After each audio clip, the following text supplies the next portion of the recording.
I sat by the window, gazing at the hydrangeas blooming in the garden, reflecting on the changes in my life over the past few years. I'm Margaret Johnson, 62 years old. 2 years ago, I lost my beloved husband John, and since then, I've been living alone in this big house. After retiring from the local elementary school where I worked for 40 years, I was supposed to lead a quiet life. However, life took an unexpected turn. "Mom, can you watch Emily again today?" David's voice called from downstairs. I stood up with a deep sigh. "Of course, David. I'll be right there." As I descended the stairs, I saw my son David and his wife Karen hurriedly preparing for work as usual. And there was my 3-month-old granddaughter Emily, starting to fuss in her crib. "Thanks, Mom," David said gratefully, but his eyes were already glued to his smartphone screen. Karen was busy with her makeup, not even bothering to look our way. I picked up Emily and gently kissed her little head. "Good morning, my angel. Let's have another lovely day together." David works as an accountant, and Karen as a real estate agent, both leading busy lives. Since Emily was born, I could feel their demeanor deteriorating more and more, with the added burden of childcare on top of work stress. "Mom, we'll be late again tonight. Can you put Emily to bed?" Karen said while fixing her hair in the mirror. "Yes, of course," I answered, but inside, I felt a mix of emotions. While I'm happy to take care of my granddaughter, I can't shake the feeling that my own time is being taken away. After David and Karen left for work, I carried Emily to the kitchen. "Come on, let's make breakfast together, sweetie." As I prepared breakfast while talking to Emily, I suddenly remembered the Saturday farmers market. Every Saturday, I looked forward to taking Emily there. Not only did I buy fresh vegetables and fruits, but the interactions with people there soothed my heart. I especially enjoyed conversations with Sarah, a 21-year-old college student. She studies agriculture at the local university and enthusiastically talks about organic vegetables. Just last week, she taught me how to grow organic spinach. "You know, Emily, we'll see Sarah again on Saturday. She's really looking forward to seeing how you've grown." Emily moved her tiny hands as if she understood my words. I couldn't help but smile at her gesture. "That's right, I promised Sarah we'd meet again next week. I'm sure she's looking forward to it." Looking out the window while holding Emily, I saw Mrs. Wilson, our neighbor, tending to her garden. She's also an elderly woman living alone. I enjoyed having tea with her occasionally and talking about our grandchildren. However, recently, with the increasing friction with David and Karen, it had become difficult to have such peaceful moments. They seemed to think it was natural for me to take care of Emily, rarely considering my own time or feelings. "Oh, John. How I wish you were here," I whispered, gazing at a photo of my late husband. Emily made a small cooing sound. I came back to myself and gently hugged the baby. "I'm sorry, Emily. Grandma was feeling a bit lonely again." At that moment, I couldn't have imagined that I wouldn't be able to keep my promise to meet Sarah next Saturday. And that the reason for this would greatly change my life.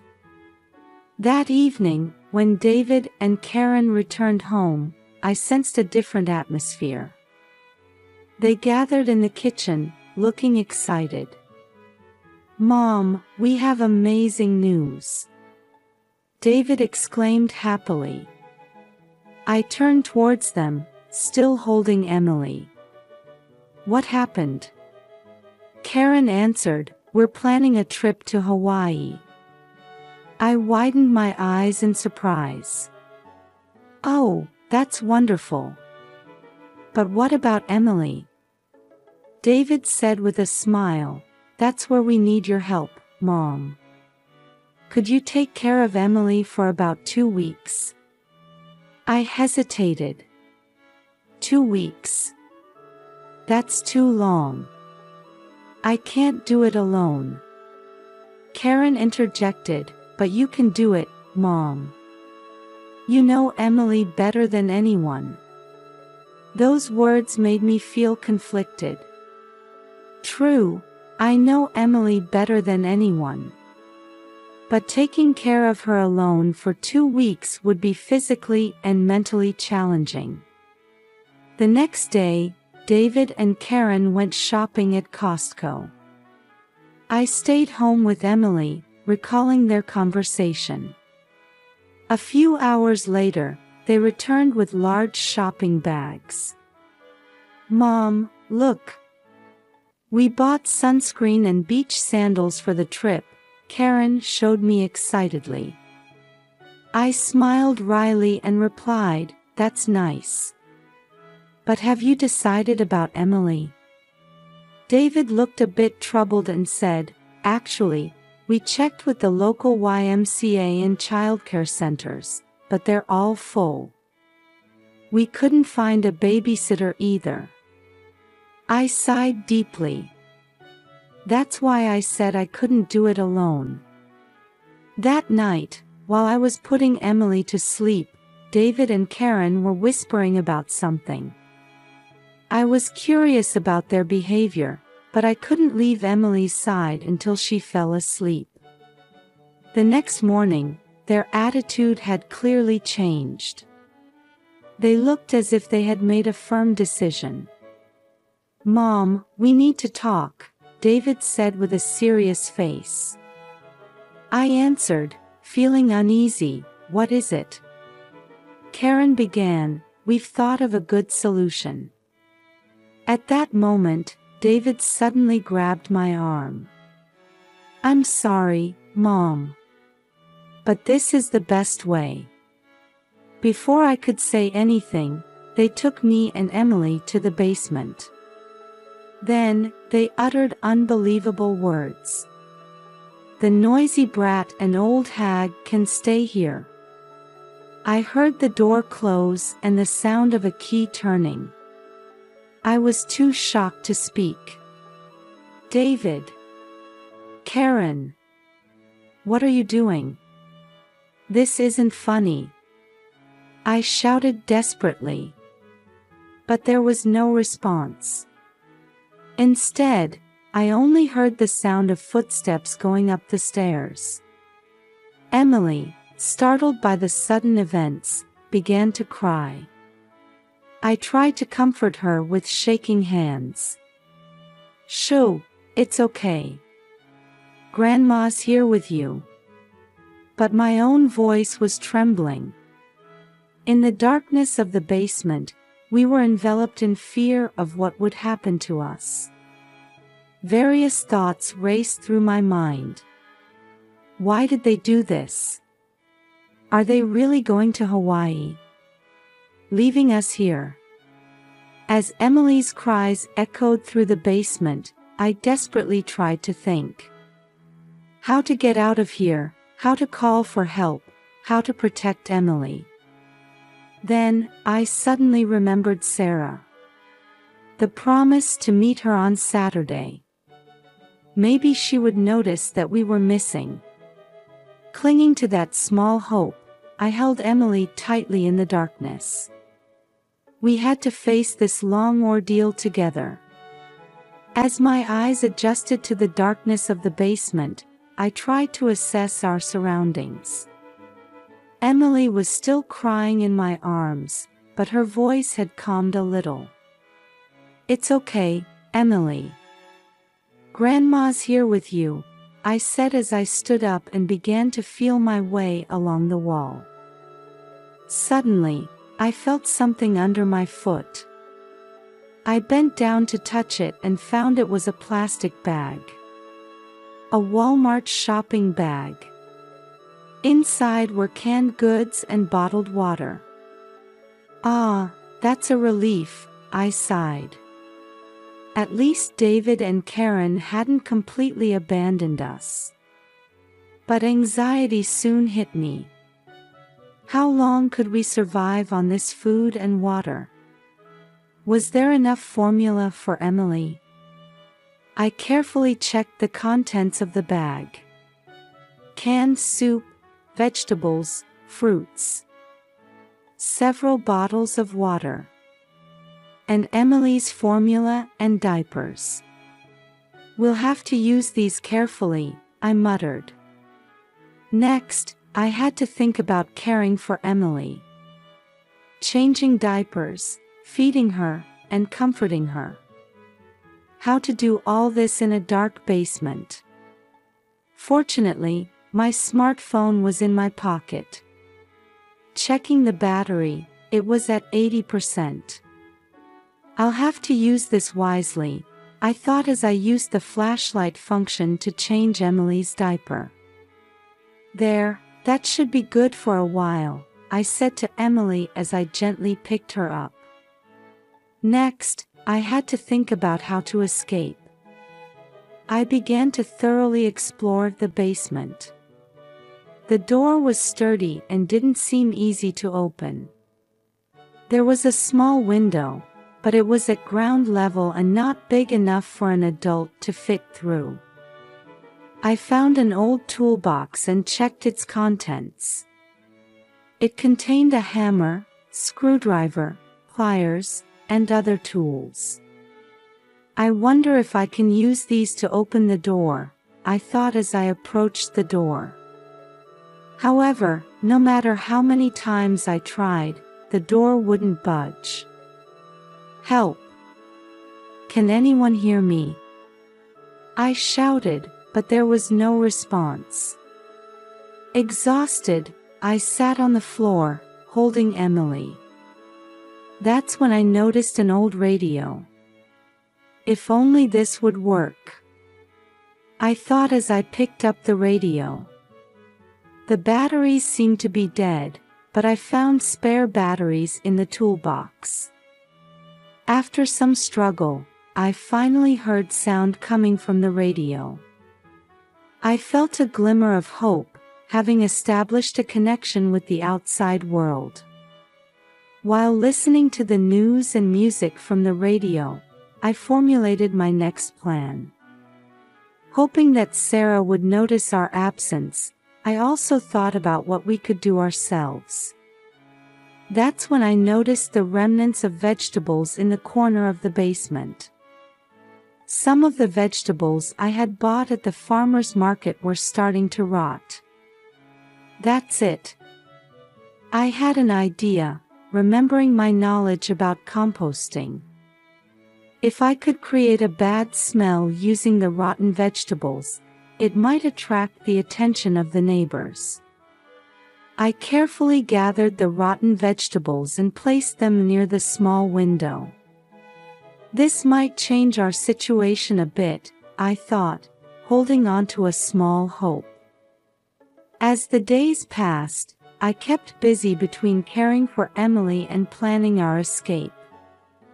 To calm Emily's cries, I remembered and started singing lullabies I used to sing long ago. "Hush, little baby, don't say a word. Grandma's gonna buy you a mockingbird." As I sang, I held Emily's tiny hand. Her presence gave me the strength to overcome this difficult situation. Managing the food and water was challenging. I minimized my own portions to ensure Emily had enough nutrition. I ate the canned goods little by little and rationed the water daily. Every day, I tried to pry open the door. I attempted to break the lock or remove the hinges using tools from the toolbox. But all attempts failed. I continued to call for help through the small window as loudly as I could. Help! Can anyone hear us? We're in here. But there was no response. My voice seemed to be absorbed by the basement walls. The radio was our only comfort. Listening to the news helped us feel not completely isolated from the outside world. Sometimes, I would listen to music programs to soothe Emily. The bad smell strategy was more effective than I had expected. The odor of rotting vegetables seeped out through the small window. I prayed that someone would notice this unusual smell. As my sense of time became blurred, I spoke to Emily. You know, Emily. Grandma will absolutely protect you. I'll find a way to get us out of here. And then we'll go to the farmer's market together again and meet Sarah. Emily looked at me as if she understood. At that moment, I renewed my determination. No matter what happens, I will protect this child. And I will definitely find a way to escape from here. In the darkness of the basement, our struggle had only just begun. Sarah was setting up for the farmer's market as usual. While arranging the organic vegetable stand run by her family, she suddenly felt something was off. That's strange, she muttered. The familiar face of the kind old lady who visited every Saturday was nowhere to be seen. Margaret Johnson. She always came with her granddaughter, Emily. I wonder if Margaret isn't coming today, Sarah thought, looking around.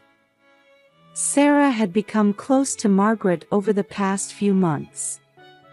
Margaret's warm smile and her joy in talking about Emily's growth had become a highlight of Sarah's Saturdays.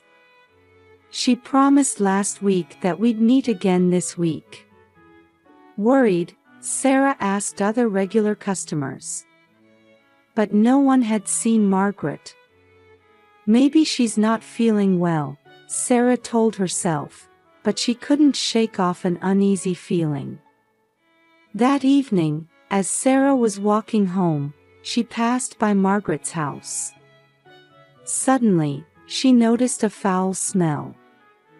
Ugh! What a terrible odor! Holding her nose, she looked around. It wasn't garbage collection day. Yet, a strong stench was coming from Margaret's house. This is odd. Someone as meticulous as Margaret wouldn't let such a smell linger. Sarah stopped and stared at the house. The curtains were drawn, and she couldn't see inside. But she couldn't shake the feeling that something was wrong. Gathering her courage, she knocked on the front door. Margaret? Emily? Is anyone home? No answer. She knocked again, but still no response. Sarah's unease grew. Margaret's absence from the Saturday farmer's market, and now this strange situation. Could something bad have happened? She took out her smartphone and, hesitating slightly, dialed 911. 911, what's your emergency? The operator's voice came through. Sarah hesitated but then began to speak. I'm worried about an elderly neighbor. I haven't seen her for a few days. And now there's a strong, foul smell coming from her house. I understand. Can you give me more details? Sarah explained about Margaret, her recent absence, and the strange smell coming from the house. "We'll send officers to check. Please wait there." After hanging up, Sarah felt relieved. Professional help was on the way. Reassuring herself, she waited for the police to arrive. 30 minutes later, a police car arrived without sirens. 2 officers got out of the car. "Good evening. Are you the one who called?" "Yes, that's me," Sarah replied. After getting more details from Sarah, the officers began to investigate around the house. They too noticed the foul smell and grimaced. "This definitely isn't normal," one officer said. They knocked on the door again and called out loudly. But still no response. "Let's ask the neighbors," the other officer suggested. The officers began to go around to the neighboring houses. Sarah watched, waiting anxiously. After a while, information from an elderly neighbor next door changed the situation dramatically. "Come to think of it, I saw David and his wife leaving with large bags late last Friday night. I haven't seen them since." The officers' expressions changed upon hearing this testimony. They returned to Margaret's house and tried to peek inside through the windows. "This," one officer muttered. "We might need to make an emergency entry." Sarah held her breath. As the situation rapidly unfolded, she felt a mix of fear that her worries might be justified and hope for Margaret and Emily's safety. The officers contacted their headquarters, requesting permission for an emergency entry. Sarah stood there, tense about what was about to happen. As the police officers were preparing for the emergency entry, a taxi approached from the distance. Sarah spotted familiar faces inside the car. "Isn't that David and Karen?" Sarah informed the police officers. The taxi stopped in front of the house, and David and Karen got out. Their expressions were bright, as if they had just returned from an enjoyable vacation, but they froze upon seeing the police vehicles. "What's going on here?" David shouted in surprise. Karen stood still, holding her luggage. "The police." "Why?" A police officer approached them. "Are you David Johnson and Karen Johnson?" "Yes, we are," David answered. "Did something happen?" At that moment, the wind direction changed, and the strong stench from the basement reached their noses. "Ugh!" Karen held her nose. "What's this smell?" The color drained from David's face. "How did this happen?" "Don't tell me." The police officer said sternly, "We need to check on your mother and the baby's safety. Can you open the basement, please?" David and Karen were at a loss for words, looking at each other. Sarah felt something was off about their reaction. Under police supervision, David opened the basement door with trembling hands. As soon as the door opened, an even stronger stench wafted out. "Grandma! Emily!" Sarah cried out instinctively. The police officer carefully descended the stairs, shining a flashlight. When the scene in the basement was revealed, everyone gasped. In the dim corner of the basement, Margaret sat cradling Emily. They both looked weak, but seemed to be barely conscious. "Oh, thank goodness," "They're alive," Sarah whispered, relieved. The police officer quickly approached Margaret and Emily to check their condition. "Call an ambulance," he instructed the other officer. David and Karen were speechless at the scene before them. "Mom. Emily." David mumbled in a trembling voice. The police officer turned to face them. "David Johnson, Karen Johnson, you're under arrest. You have the right to remain silent." Sarah watched this development with mixed feelings of surprise and anger. While relieved that Margaret and Emily were safe, she couldn't help but feel furious at David and Karen's actions. The paramedics arrived and began carefully rescuing Margaret and Emily.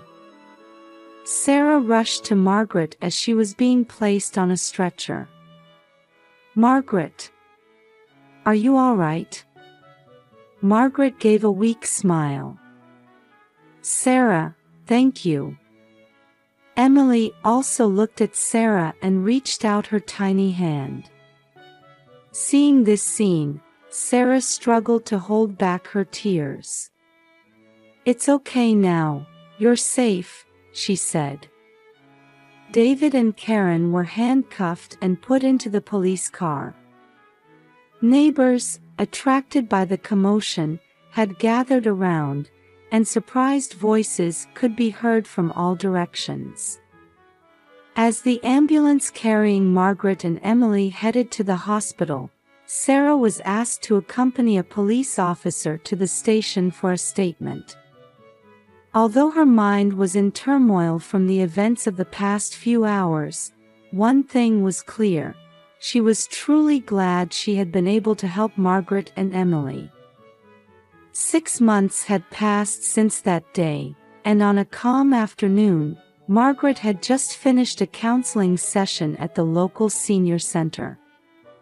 "How have you been lately, Margaret?" the counselor gently asked. Margaret smiled and answered, "I'm getting better, little by little. The time I spend with Emily is the best therapy." Recovering from the terrifying experience in the basement hadn't been easy, but regular counseling was helping her heal. "Have you thought about David and Karen?" the counselor carefully inquired.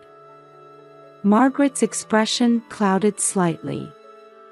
"Yes, they're on probation now. I hear they're doing community service on weekends." As a result of the trial, David and Karen were sentenced to 3 years of probation and 200 hours of community service. They had shown deep remorse and had sent Margaret several letters of apology. "I went to see them for the first time last week," Margaret continued. "They both seemed truly regretful. I'm torn between the anger inside me and the desire to forgive." The counselor gently placed a hand on hers. "Those are natural feelings. Let's work through them together, taking as much time as you need." "How did the custody hearing for Emily go?" the counselor asked. Margaret's face brightened. "The family court granted me custody. Emily is officially under my care now." The trial had been tough, but Margaret's devoted love and testimonies from community members, including Sarah, had influenced the judge's decision. "That's wonderful news. Congratulations," the counselor sincerely congratulated her. After the counseling session, Margaret headed to another room in the senior center. There, a support group for abuse victims was being held. "Hello, everyone," Margaret said as she entered the room, and the participants warmly welcomed her.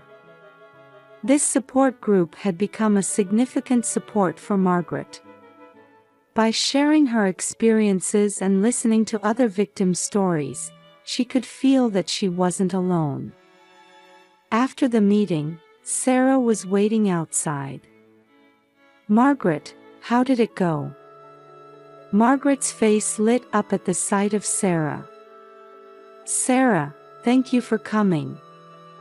The two went for a walk in a nearby park. Emily was sleeping in her stroller. "Sarah, if it weren't for you, we might never have gotten out of that basement," Margaret expressed her gratitude. Sarah smiled shyly. "I only did what anyone would do. I think protecting those we care about is something everyone can do." Margaret was deeply moved by her words. "I'm truly grateful for your courage and kindness." Sitting on a park bench, they continued talking while watching Emily's sleeping face. "I heard you met with David and Karen," Sarah asked quietly. Margaret nodded slowly. "Yes. They both seemed to really regret what they did. They asked for my forgiveness." Sarah chose her words carefully. "Whether to forgive them or not is up to you, Margaret. There's no need to force yourself." "I know," Margaret took a deep breath. "But holding on to hatred is tiring too. I want to find a path to reconciliation, little by little." Emily woke up and started to cry softly. Margaret gently picked her up, and the baby calmed down immediately. "I want to create a better future for this child," Margaret said, softly stroking Emily's cheek. "And for that, forgiveness might be necessary." Sarah was touched, her eyes welling up. "Your strength never ceases to amaze me, Margaret." The two felt a deep bond that transcended generations. For Margaret, Sarah was like a daughter and a best friend. "Come on, let's take Emily to the farmer's market," Margaret suggested. "Fresh fruit is the best way to celebrate the beginning of a new life." Sarah nodded with a smile. "That's a lovely idea. Let's go." The two of them, along with Emily, left the park in the gentle afternoon sunlight. The future of this small family, bound by new ties after overcoming hardship, was filled with hope.